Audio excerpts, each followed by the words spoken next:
قومی کا کیا جی مولانا صاحب اور بحرانوں کا آپ نے خود ذکر بھی کیا، لیکن اس وقت جماعت علماء اسلام واحد سیاسی میں ایک بات عرض کرنا چاہتا ہوں، مجھے چونکہ تفصیل معلوم نہیں ہے، میں اس پر تبصرہ نہیں کرتا، لیکن میں ایک اور بات کروں. میں نے بدامنی اور مشکلات کا آپ نے ذکر کیا، اور اس وقت جو ہے جماعت علماء اسلام واحد سیاسی جماعت ہے جو پوری بلوچستان پورے پاکستان سے عوامی قوتوں کی حاصل ہے اور عوام آپ کی طرف دیکھ رہے ہیں، تو اس بدامنی اور مشکلات کے خاتمے کے لیے آپ کیا اقدامات کریں گے؟ میں یہی بات کرنا چاہتا ہوں جی. جہاں تک محمود خان اچکزئی کا تعلق ہے، وہ لیڈر آف دا اپوزیشن ہے. ان کی کیپیسٹی جو ہے وہ ایک حلقے یا ایک خاص قومیت تک محدود نہیں ہے. اس وقت ان کو میرا مشورہ یہ ہوگا کہ وہ فوری طور پر جوائنٹ اپوزیشن کا اجلاس بلائیں، تاکہ ملکی سطح پر ان بحرانوں کا مداوع کرنے کے لیے ہم بیٹھیں اور اس کے لیے ہم کوئی سوچ بچار کریں. وہ ایک علاقے کے لیڈر نہیں ہیں اس وقت کہ وہ بس ایک پشتون بیلٹ میں بیٹھ کر پشتونوں کو بلا لیں. تو میں ان کو یہ تجویز کروں گا آج کوئٹہ میں بیٹھ کر آپ حضرات کی موجودگی میں کہ بجائے اس کے کہ وہ ایک علاقائی اجلاس طلب کریں، وہ ملک کی سطح کا پورے اپوزیشن کا اجلاس طلب کریں اور اس میں پورے ملک کے حوالے سے ہم سوچیں.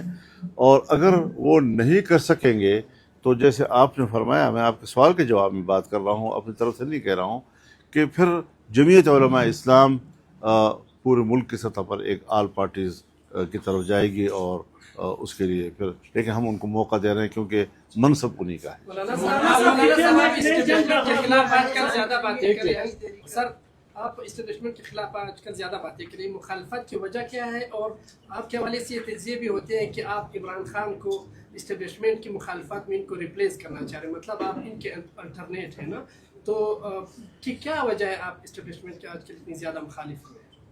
وجہ کیا ہے؟ دیکھیے، میری پوری زندگی شاید آپ کے سامنے نہ ہو کیونکہ آپ نوجوان ہیں اور میری زندگی کا تسلسل جو ہے اس سے شاید آپ زیادہ واقف نہ ہوں. میں نے اس ملک میں جمعیت علماء اسلام کے نظریے کو فروغ دینے کے لیے زندگی گزاری ہے. دنیا میں سارے نظام ناکام ہو چکے ہیں. اگر ناکامی والی باتیں ہیں تو ناکام تو پوری دنیا میں اب جمہوریت بھی ہے، آمریت بھی ناکام ہو گئی ہے، کمیونزم بھی ناکام ہو چکا ہے، اور اب رہ گیا ہے مغرب کی سرمایہ داریت، مشرق کی آمریت اور عسکریت، اور اب یہ چیزیں ہم پر حکومت کریں گی. ہم نے پاکستان میں اپنی نظریات آئین کے مطابق قرآن و سنت کا نظام، ایک پارلیمانی جمہوری نظام جس میں سول سپرمیسی کا ایک نظریہ موجود ہے. پاکستان میں مارشل لائیں لگتی رہی ہیں، پاکستان میں سیاستدانوں کو موقع نہیں دیا گیا. پھر اگر سیاستدانوں کو موقع دیا گیا تو انتخابات میں دھاندلی کر کے اپنی مرضی کی اسمبلیاں بنائی گئیں، اپنے مرضی کے حکومتیں بنائی گئیں، جس سے کہ عوام کے نظریے کے مطابق کام نہیں ہو رہا. اور چونکہ اسٹیبلشمنٹ کی سطح پر یہ ساری چیزیں جو ہیں انجینئرڈ ہوتی ہیں، تو ہمارا فرض ہوتا ہے کہ ہم ملک کے آئین کی بات کریں، ملک کو آئین کے مطابق چلاؤ. یہ ہمارے پوری قوم کے درمیان ایک میثاق ملی کی حیثیت رکھتا ہے. اس نظریے پر میں مسلسل قائم رہا ہوں، مسلسل بات کر رہا ہوں. اور یہ چیزیں جو آپ کر رہے ہیں، یہ تو گلی کوچوں میں کہیں تھڑوں پر اس قسم کی چیزیں ڈسکس کی جاتی ہیں. یہ اس لیول کی نہیں ہے کہ آپ مجھ سے براہ راست اس قسم کا سوال کریں. پہلے تھوڑی سی سیاست سیکھ لیں، اس کے بعد پھر ایسے سوالات بلوچستان کے جتنے مسائل ہیں ان کی وجہ سردار ہے. جمعیت علماء اسلام کیا سمجھتی ہے کہ بلوچستان کے جتنے مسائل ہیں ان کی وجہ کون ہے؟ اور آپ نے خود بھی ذکر کیا پچھلے دنوں محسن نقوی صاحب نے بھی کہا کہ جمہوری نظام جو ہے ناکام ہو گیا، یہ نظام فلاپ ہو گیا. کیا آپ بھی یہی سمجھتے ہیں کہ یہ نظام بیٹھ گیا ہے اور اب کسی نئے نظام کی ضرورت ہے؟ میں ایک عرصے سے کہہ رہا ہوں کہ یہاں جمہوریت نہیں ہے، یہاں پر پارلیمنٹ کی اہمیت ختم ہو گئی ہے. لیکن اب کیا کرنا ہے؟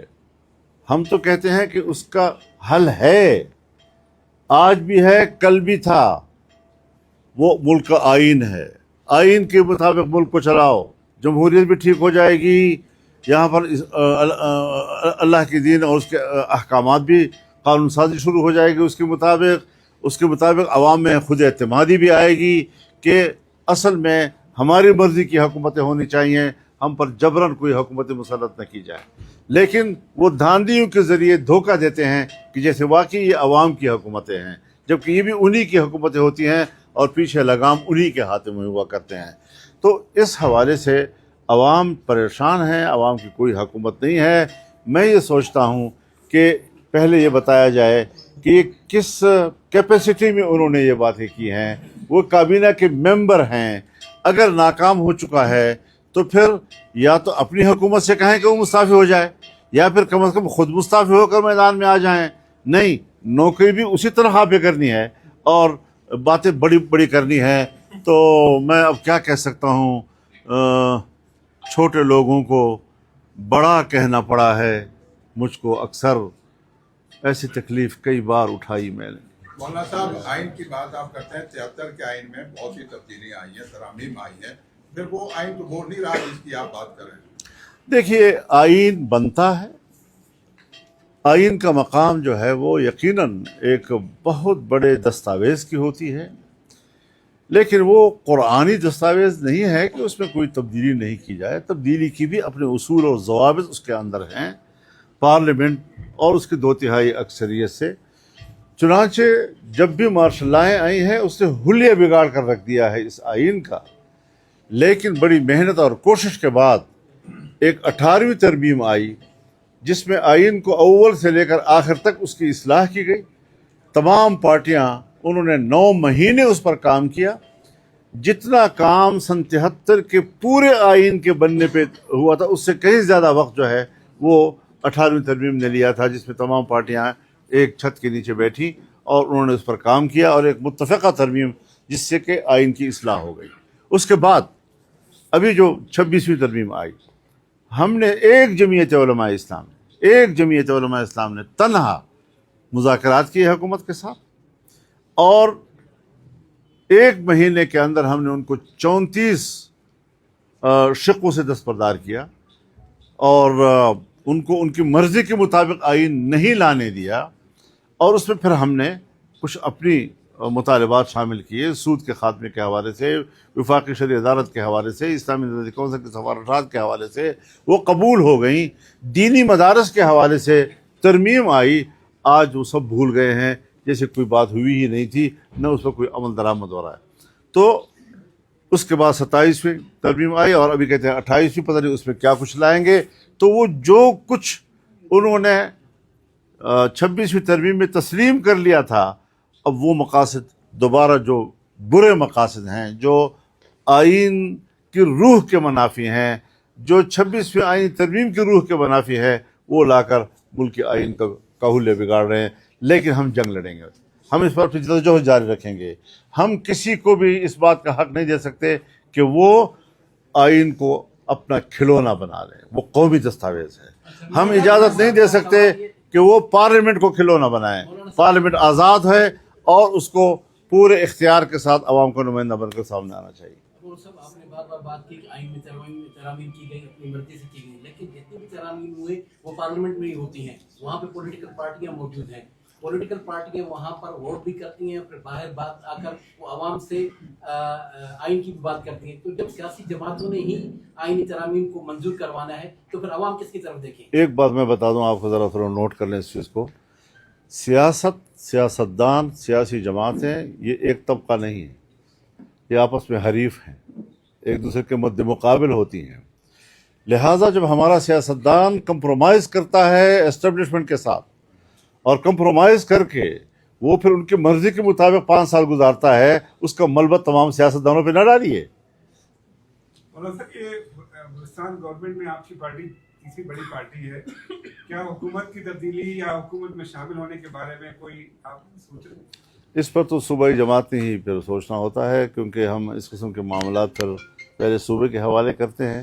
لیکن اس وقت تک فیصلہ یہی ہے کہ ہم حکومت میں شامل نہیں ہو رہے. بلوچستان نے آپ سے 2-3 دفعہ اسلام آباد میں ملاقات کی ہے تو وہ کس حوالے سے ملاقات کی؟ اسی حوالے سے، لیکن ہماری جماعت ابھی اس نتیجے پر نہیں پہنچ سکی ہے کہ ہم شامل ہوں. مولانا صاحب نظام کے خلاف ہے کہ ان کی آواز بلند نہیں ہوتی. اب جب سینیٹ یا قومی اسمبلی میں اسپیچ ہوتی ہے بلوچستان کے حوالے سے تو اس نمائندے کی اسپیچ جو ہے وہ سینسر کیا جاتا ہے، اس کی کیا وجوہات ہیں؟ یہ تو آپ میری نمائندگی کر رہے ہیں اس لیے کہ میری تقریر سنسر کی جا رہی ہے. بہت شکریہ آپ کا. مولانا صاحب اس جو ہے نظام اس وقت ملک میں نافذ ہے، 2.5 سال میں آپ کی جماعت کیوں ایک مؤثر عوامی تحریک شروع نہیں کر پائی اس حکومت کے خلاف اس رجیم کے خلاف؟ میرے خیال میں اس وقت بھی سب سے بڑی تحریک JUI کی ہے. جتنے ہم نے جلسے کیے ہیں، ملین مارچ کی صورت میں کیے ہیں، کوئٹہ میں کیا ہو، ہمیں پختونخوا میں کیا ہو، پنجاب بھی ہم نے پنجاب میں کیا ہے. ایک ایسے شہر میں کیا کہ جو نہ ضلعی ہیڈ کوارٹر ہے نہ تحصیل ہیڈ کوارٹر ہے، اور وہاں پر جو پبلک آئی تو وہ اب تک ہضم نہیں ہو رہی ان لوگوں سے. تو اس وقت بھی پبلک کی آواز JUI ہی ہے، اور سب سے بڑی اسٹریٹ پاور جو ہے وہ جمعیت علماء اسلام کو تسلیم کیا جا رہا ہے. یہ بتائیے گا مستقبل قریب میں کیا پاکستان میں بھارت نے جس طرح کاکروچ پارٹی نے کوئی تحریک چلائی، کیا آپ ایسی کوئی تحریک شروع ہوتے ہوئے دیکھتے ہیں جس کو نوجوان لیڈ کر رہے ہیں؟ دیکھیے، نوجوانوں کے اپنے جذبات ہوتے ہیں، لیکن سیاست میں ہمارے نوابزادہ نصر اللہ خان مرحوم فرمایا کرتے تھے کہ نئے چہرے یہ فلموں کی اصطلاح ہے، سیاست کی اصطلاح نہیں ہے. تو جہاں تک ہے نوجوانوں کا تعلق، جوانی میں جذبات غالب ہوتے ہیں اور بصیرت، تجربہ وہ ذرا کم ہوتا ہے. جو سیاست میں ایک لمبا عرصہ گزار کر بہت سے حالات سے گزر چکے ہوتے ہیں، تجربات سے، تو وہ جب پالیسیاں بناتے ہیں، وہ جب ایک آئیڈیا قوم کو دیتے ہیں، اس پہ زیادہ وزن ہوا کرتا ہے.